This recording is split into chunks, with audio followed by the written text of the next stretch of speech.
Le village de Kosoba était un endroit que l'on ne trouvait sur aucune carte. Situé entre deux collines rouges, bordé par une forêt dense et silencieuse, il semblait figé dans le temps. Les visiteurs s'y faisaient rares et ceux qui partaient n'en parlaient plus jamais. Mais tout le monde, dans les villages alentours, connaissait la colline du silence. Un promontoire sec et rocheux, interdit à quiconque depuis plus de 30 ans. Là-bas, racontait-on, vivaient des gens qui ne parlaient pas. Des silhouettes encapuchonnées qu'on apercevait parfois la nuit, marchant à la file indienne, comme en procession vers une vérité que nul ne voulait comprendre. Dans le cœur du village, un jeune homme nommé Maury préparait ses bagages. À 26 ans, Maury était revenu de la capitale après plusieurs années d'études. Sa mère, vieille et malade, l'attendait au village avec impatience. Mais ce n'était pas seulement l'amour filial qui le ramenait. Maury voulait comprendre. Son père, disparu 20 ans plus tôt, était monté un soir sur la fameuse colline et n'en était jamais redescendu. Aucune trace, aucun cri, juste le silence. Le premier soir de son retour, il observa le village avec des yeux neufs. Rien n'avait changé. Les enfants couraient pieds nus dans la poussière. Les femmes pilaient le mil en chantant. Et les hommes, fatigués, rentraient du champ. Mais derrière les sourires, il y avait une tension que seuls les anciens comprenaient. À la tombée de la nuit, sa mère lui servit du riz au poisson fumé et lui parla à voix basse. « Maury, ne va pas là-bas, pas sur la colline. Pourquoi? Tu sais que papa y est allé. » Elle baissa les yeux. Ton père n'était plus lui-même. Il croyait entendre des voix. Il parlait de lumière dans l'ombre, de vérité au-delà des hommes. Maury fronça les sourcils. Une secte? Elle fit le signe de protection avec ses doigts. On ne dit pas ce mot ici. On les appelle les disciples. Eux, ils ne parlent pas. Ils observent. Ils choisissent. Ils choisissent quoi? Elle le regarda dans les yeux, glacial, qui doit disparaître. La même nuit, Maury fit un rêve étrange. Il se tenait au sommet de la colline, entouré de silhouettes encapuchonnées. Aucun visage, aucun bruit, mais toutes les têtes tournées vers lui. Puis l'une d'elles leva le bras et pointa son doigt dans sa direction. Et il entendit, dans un souffle inhumain, « Toi aussi, tu cherches la vérité, alors sois prêt à la porter. » Il se réveilla en sursaut, trempé de sueur. Dehors, un coq chanta, et dans la pénombre de sa case, une silhouette passa lentement devant sa fenêtre. Sans bruit, sans lumière, sans raison.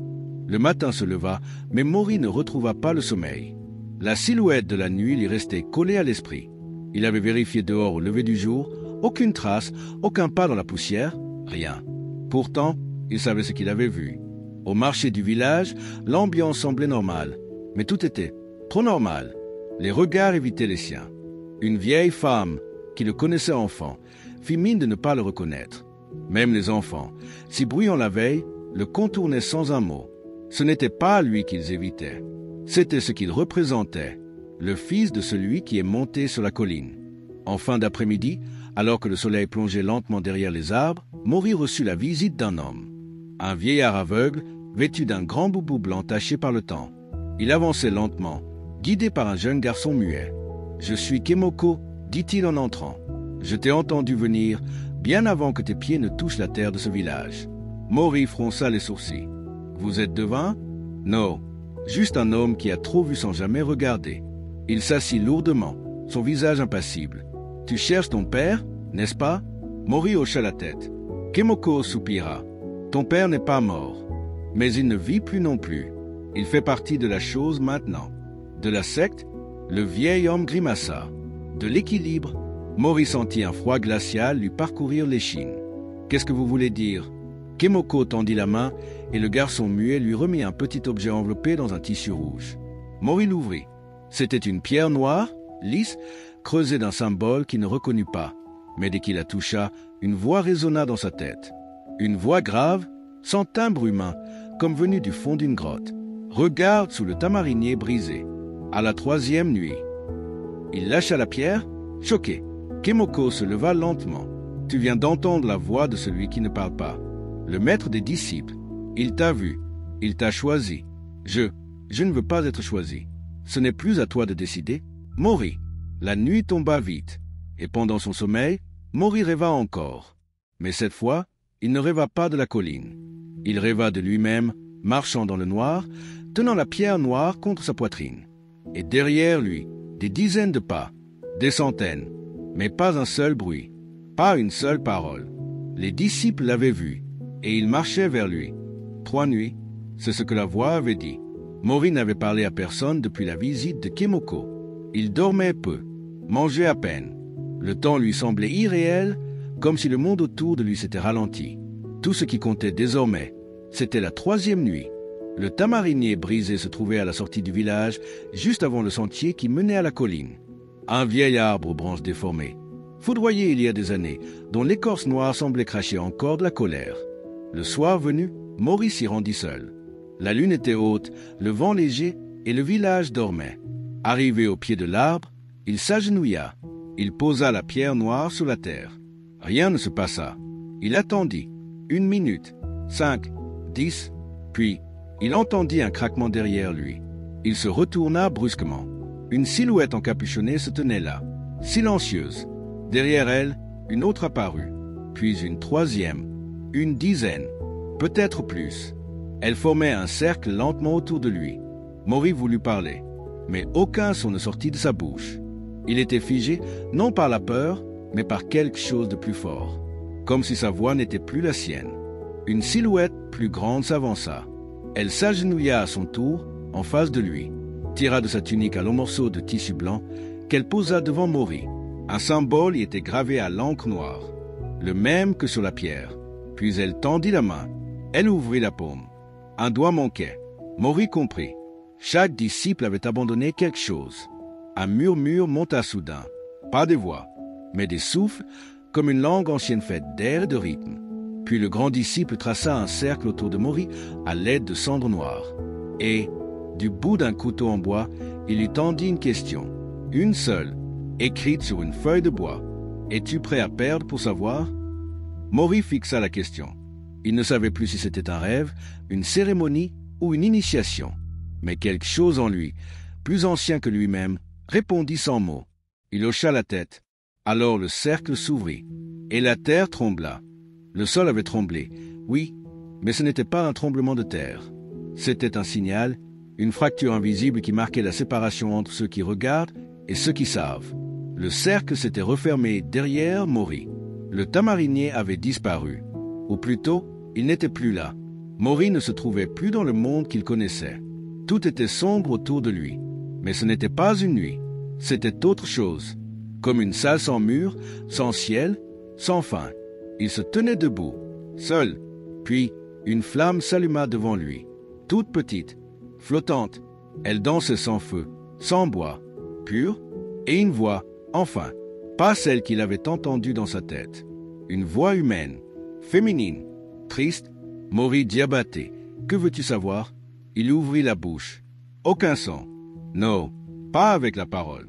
Avec ton cœur. Une 2e flamme s'alluma, puis une 3e, puis une dizaine. Chacune d'elles éclairait un souvenir. Des images suspendues dans l'air, son père, jeune et souriant, sa mère le berçant, un enfant qui jouait avec lui qu'il ne reconnaissait pas. Pour savoir, dit la voix, tu dois perdre. Perdre quoi? Pensa-t-il. Un de ses souvenirs. Maury sentit son souffle se couper. Choisis-en un, et il sera effacé à jamais. Tu ne le reverras plus. Tu ne le reconnaîtras plus.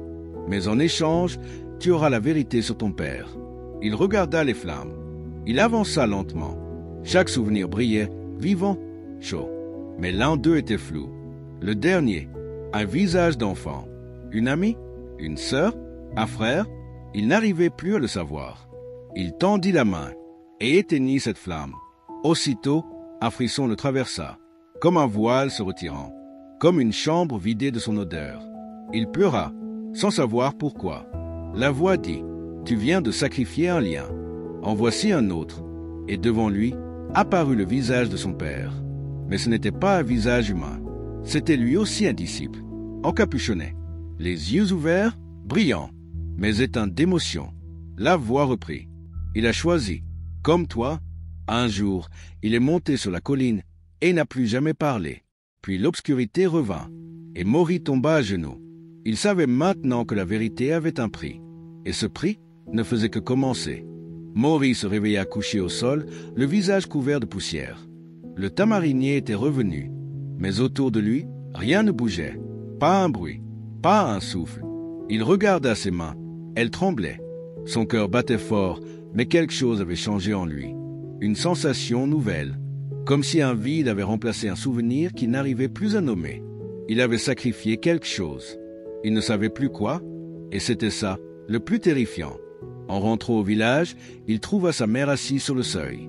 Elle le regarda comme si elle voyait un étranger. « Où étais-tu » Il ouvrit la bouche, hésita. « J'ai vu papa. » Elle blêmit. « Maury, ton père est mort. » Il secoua la tête. « Non, il est vivant. Il est là, mais il n'est plus lui. » Elle détourna les yeux, comme si elle savait déjà. « Alors tu y es allé, jusqu'au bout. » Cette nuit-là, Maury ne dormit pas. Il restait allongé, les yeux ouverts, à écouter les bruits du vent, des animaux, du feu qui craque. Et au cœur de ce silence, une voix chuchota dans sa tête. Mais cette fois, ce n'était pas une voix inconnue. C'était celle d'un enfant. « Tu as oublié qui j'étais, Maury. » Il se redressa, glacé. « Tu m'as éteint pour voir ton père. » Mais moi, je n'étais pas un secret. J'étais ton frère.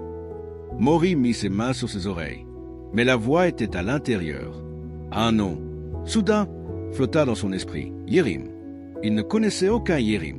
Et pourtant, il se mit à plairer. Le lendemain, il courut jusqu'à Kémoko. Le vieil aveugle l'attendait, assis sur une natte, comme toujours. Vous saviez ce que le sacrifice allait me prendre. Kémoko baissa la tête. On ne peut rien apprendre sans perdre. C'est la loi du cercle. Mais j'ai effacé mon propre frère de ma mémoire. Le vieil homme répondit, calmement. Et pourtant, tu te souviens de lui maintenant, n'est-ce pas? Maury comprit. Le cercle n'en avait pas fini avec lui. Et les disciples avaient réveillé en lui plus qu'un souvenir. Ils avaient réveillé le lien, la capacité d'entendre les oubliés. Et maintenant, il parlait, chaque nuit. Et Maury écoutait. Le vent avait changé. Dans le village de Kosoba, on sentait que quelque chose s'approchait. Depuis que Maury entendait les voix des oubliés, il n'était plus un simple chercheur de vérité. Il était devenu un porteur de mémoire, celui qui réveille les noms effacés. Et cette capacité, il l'avait obtenue sans le vouloir. Mais les disciples, eux, l'avaient voulu. Un soir, alors que la lune était absente du ciel, ils vinrent à lui. Sans bruit, sans signe. Ils apparurent dans sa cour, encapuchonnés comme toujours. 12 silhouettes disposées en cercle. Le 13e espace était vide. Le plus grand d'entre eux fit un pas en avant. Il déposa au sol un objet enroulé dans un tissu noir. Maury le déplia. C'était la même tunique que portait son père. La même, mais usée, brûlée par le temps. Et dessous, un médaillon en bois gravé du nom qu'il avait oublié, Yérim. La voix grave du chef du cercle s'éleva pour la première fois. Tu as franchi les 3 seuils. Le sacrifice, la mémoire et l'écoute. Tu as vu au-delà des vivants. Il tendit une main. Tu dois entrer dans le 13e cercle.